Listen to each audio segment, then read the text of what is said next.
Bem-vindos a esta nossa análise. Hoje a gente mergulha numa questão, assim, universal, né?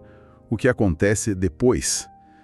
Temos aqui um material, um documento que traz uma perspectiva bem específica, olhando para as Escrituras. Isso aí. O nome do documento é Onde Estão os Mortos? E ele faz um contraponto interessante entre o que ele chama de especulação cultural, sabe? Filmes, livros sobre o além, e uma interpretação que ele defende como sendo mais bíblica. E tem uns detalhes curiosos nesse texto, né? Uma nota pessoal do autor, Cícero Roberto de Souza Pimentel, lá de 2016, e até uma observação sobre futebol ser um ídolo. Pois é, uma coisa meio inesperada ali no meio. Mas o foco mesmo é essa argumentação sobre o estado dos mortos, usando versículos específicos. Exato. Então, nossa ideia aqui é investigar esses argumentos, entender essa visão do pós-morte que o texto apresenta, ver como ela se compara com outras crenças mais comuns e, claro, qual a base bíblica que ele usa para isso. E o ponto de partida que o texto usa é bem tocante, né? Aquela história do príncipe Charles ainda pequeno. Sim, depois da morte do avô, o rei Jorge VI, ele teria perguntado para a avó, no meio da comoção da família, para onde o vovô foi? Uma pergunta tão simples, mas que carrega um peso enorme, né? Exatamente. Uma pergunta de criança, mas que toca na nossa maior angústia, talvez. O texto usa isso para lançar a questão. O que acontece imediatamente quando alguém morre? Essa incerteza, segundo o autor, cria uma busca por respostas. Ok, então vamos ver qual resposta esse documento oferece. O primeiro ponto forte que ele traz é uma ideia que, bom, pode chocar um pouco. Que a morte não seria ir direto para outro lugar consciente. Céu, inferno, nada disso. A metáfora principal é a do sono. É comparada a dormir. Ele introduz isso citando São João, capítulo 3, versículos 31 a 33. Certo. E qual a função dessa citação logo de cara? Olha, parece que é para estabelecer um contraste entre o que o autor considera a revelação divina que ele vai apresentar e as ideias humanas sobre o assunto que ele vê como, bom, menos confiáveis. Tipo, vamos ouvir o que a Bíblia diz, na visão dele. Entendi. Funciona como um presta atenção na fonte. E como ele desenvolve essa ideia da morte como sono? Ele fala da tal alma imortal? Fala sim e bate de frente com ela. O argumento é que essa noção de uma alma que sai do corpo e continua viva, consciente, seria uma criação humana, talvez para lidar com o medo do fim, né? Uma tentativa de garantir a continuidade. Isso. Mas, segundo o texto, dentro do plano de Deus, da redenção em Cristo, essa ideia de alma imortal seria desnecessária. Desnecessária. Por quê? Se não é a alma que garante a vida eterna logo de cara, o que garante então, para esse autor? A chave para ele é a ressurreição. O texto dá um peso enorme para aquela fala de Jesus em São João 11:25. Eu sou a ressurreição e a vida. Ele até enfatiza a ordem. Primeiro, ressurreição, depois vida. Ah, interessante a ênfase na ordem. Sim, o raciocínio é, se a pessoa já estivesse viva e consciente no céu, por exemplo, logo após morrer, para que uma ressurreição do corpo depois? Entende, tornaria esse evento, que é central na fé cristã, meio redundante. Faz sentido, dentro dessa lógica apresentada. A ressurreição seria a porta para a vida eterna, não a morte em si. E a comparação com o sono, como entra aí? É fundamental para descrever o período entre a morte e a ressurreição. Ele cita o caso de Lázaro em João 11. Lembra? Jesus diz que Lázaro dorme. Sim. E os discípulos acham que é sono mesmo. Exato. Aí Jesus explica. Não, gente, ele morreu. Para quem escreveu o documento, isso não é só uma figura de linguagem. É teologia. A morte é um estado de inatividade total. Inconsciência. Um sono na sepultura, esperando o despertar da ressurreição. Isso, então os mortos estariam literalmente dormindo, não conscientes em outro lugar. Isso nos leva direto para outra questão que o texto levanta. Se estão dormindo, qual o destino depois de acordarem na ressurreição? O autor critica muito a ideia comum de que o céu é o lar final dos salvos. Ele chama isso de grave engano. É uma crítica forte mesmo. Ele usa o Salmo 115, versículo 16. Os céus são os céus do Senhor, mas a terra deu a ele aos filhos dos homens. Ele faz até uma comparação com a época de Jesus, né? Faz. Compara essa interpretação sobre o céu com o erro que ele atribui aos líderes religiosos da época de Jesus. Diz que eles esperavam um Messias rei, político, e não reconheceram Jesus.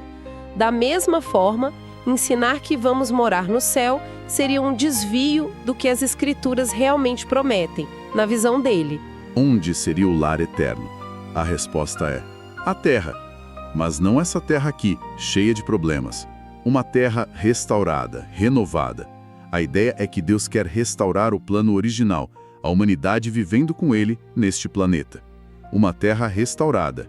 E para defender isso, ele usa um exemplo de peso: o rei Davi. Davi, figura centralíssima, o homem segundo o coração de Deus. Porque Davi, justamente por ser tão importante. O texto cita o discurso de Pedro em Pentecostes, lá em Atos 2.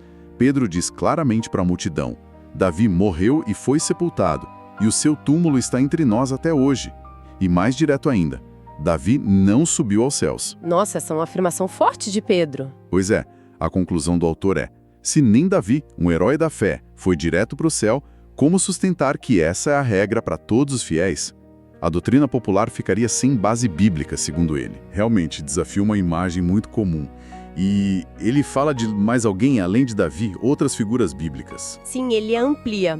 Observa que naquela visão famosa do Apocalipse 7, da multidão incontável diante do trono no céu, não tem menção específica pelo nome de gente como Adão, Noé, Abraão, Moisés.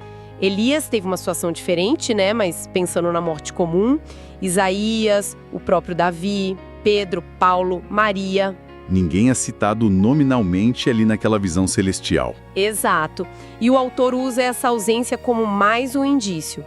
Para ele, isso reforça que a presença consciente dos santos no céu, antes da ressurreição e da restauração da terra, não seria o que a Bíblia descreve. Ok, então o cenário que ele pinta é: morte é sono, ressurreição é o despertar e o destino é a terra restaurada. Mas se a ideia de ir direto para o céu é tão comum, tão presente, de onde ela veio então, segundo o texto? Ele pergunta: quem ensinou isso?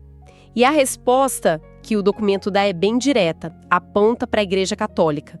Cita o autor Lordne Boetner, falando sobre a doutrina da Assunção de Maria. A Assunção. Aquela crença de que Maria foi levada ao céu em corpo e alma. Isso. Proclamada como dogma pelo Papa Pio XII em 1950. O autor do nosso documento parece ver isso como um exemplo máximo de um ensino que ele considera, contrário à interpretação dele das escrituras sobre a morte e a ressurreição ser necessária para todos. Entendi. Ele usa a Assunção de Maria como um caso exemplar dessa doutrina que ele contesta. E como o texto contrapõe essa ideia de uma subida corpórea individual com a visão geral dele? Ele contrasta com a ideia de uma ressurreição que seria coletiva e futura. Cita Hebreus 11, o finalzinho, versículos 38 a 40, fala dos heróis da fé que morreram sem ver a promessa final cumprida em vida. Porque Deus tinha algo melhor reservado para todos juntos, né? Exato. Para que eles, sem nós, não fossem aperfeiçoados. O ponto-chave aqui para ele é que a redenção, a ressurreição, não nos transforma em espíritos flutuantes. Ela restaura a nossa natureza, inclusive a parte física. A constituição biofísica, como ele chama, permaneceria. Biofísica. Quer dizer o que na prática? Nessa terra restaurada, a gente ainda teria um corpo físico? Com necessidades. Pois é, essa é uma parte curiosa. O texto argumenta que sim, mesmo glorificados, os redimidos teriam uma existência corpórea real. Precisariam de coisas básicas: oxigênio, água, comida na vida eterna. Segundo o texto, sim. Ele cita Jesus na última ceia, Mateus 26, 29. Jesus diz que não beberia mais do fruto da videira até beber de novo com os discípulos no reino do Pai. O autor interpreta isso como prova de que atividades físicas, prazeres simples como comer e beber, farão parte da vida na terra renovada. Nossa, isso dá uma imagem bem diferente da eternidade, né? Bem, Concreta. sim, terrena. O texto descreve mais como seria essa terra. Descreve. Usa muito Isaías 65. Fala de um mundo de paz, onde as pessoas vão edificar casas e habitar nelas. Plantarão vinhas e comerão o seu fruto. Sem sofrimento, sem morte, sem choro. Ele também puxa Apocalipse 21. Deus enxugando as lágrimas. E as memórias ruins. O passado. Isaías 65 de novo. Não haverá lembrança das coisas passadas. A ideia é que a dor do pecado, tudo isso será esquecido. Talvez ele pense também em 1 Coríntios 13. Conhecerei como sou conhecido.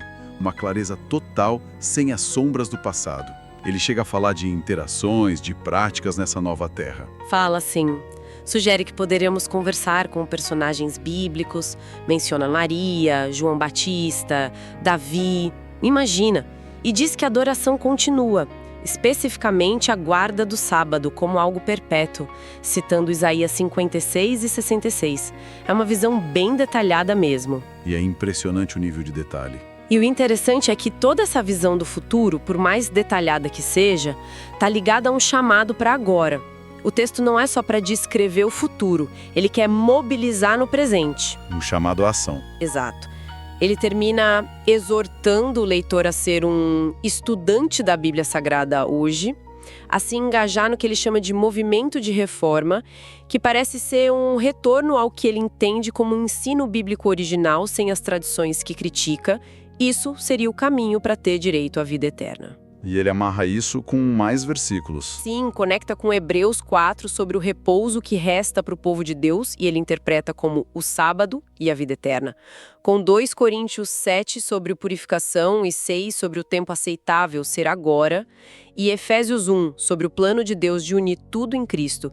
Até menciona uma grande escola sabatina no futuro dirigida por Jesus para reforçar a importância de estudar e entender as Escrituras.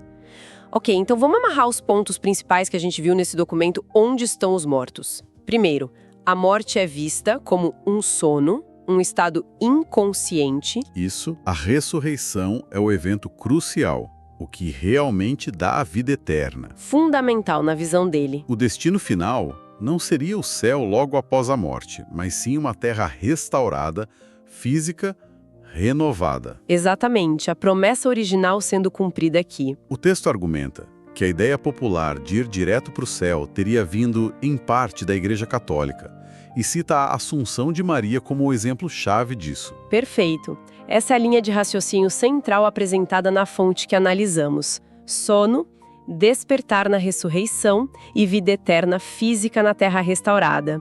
É uma visão que, embora use a Bíblia, se diferencia bastante do que muita gente acredita. Então, para quem acompanha a gente, esse material traz uma interpretação teológica bem particular, né? Argumentada, detalhada, sobre uma das questões mais fundas da nossa existência. E essa interpretação levanta uma questão interessante para a gente pensar um pouco, que vai além do que está escrito ali. O texto dá uma ênfase enorme numa vida futura que é muito física, na terra restaurada, com coisas concretas. Plantar, construir, comer. É verdade, essa fisicalidade é muito presente na descrição. Então a reflexão é: se essa visão da eternidade valoriza tanto o corpo, o físico, o tangível, o que isso poderia nos dizer sobre o valor da nossa vida física agora, do nosso corpo hoje, do mundo material ao nosso redor? Será que a matéria não é algo só para ser deixado para trás, mas talvez algo a ser redimido, valorizado? Fica aí para a gente pensar. Uma ótima provocação para a gente levar daqui. E para fechar nossa conversa, vale mencionar que o próprio documento termina com uma citação de Hebreus, capítulo 13, versículos 20 a 22. Uma bênção e um pedido. Ora, o Deus da paz vos aperfeiçoe em todo o bem para cumprirdes a sua vontade. Rogo-vos ainda, irmãos, que suporteis a presente palavra de exortação.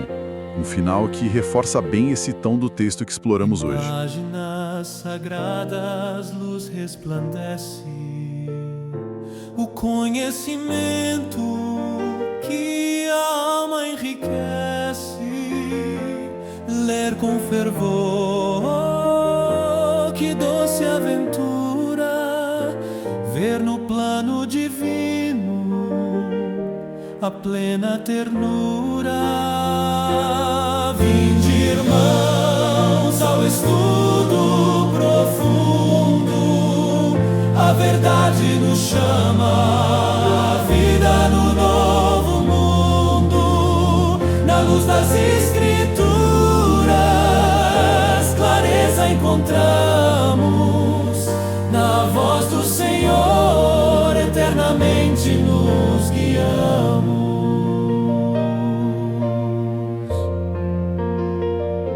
Conheço pessoas que temem a morte, mistérios e mitos metem medo até nos fortes.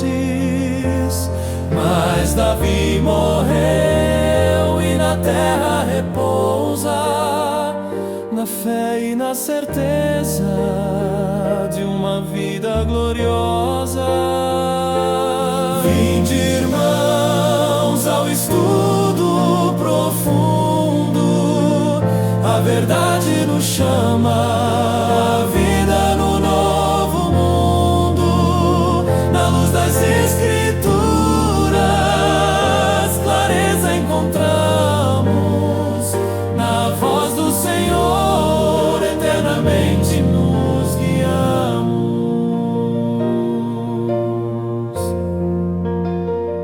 Sonhando com céus, muitos se enganam e esquecem que a terra é o lar que o Pai amava.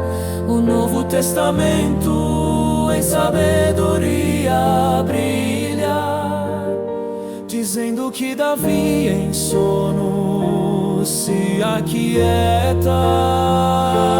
Vinde, irmãos, ao estudo profundo, a verdade nos chama, a vida no novo mundo, na luz das Escrituras, clareza encontramos, na voz do Senhor, eternamente nos guiamos.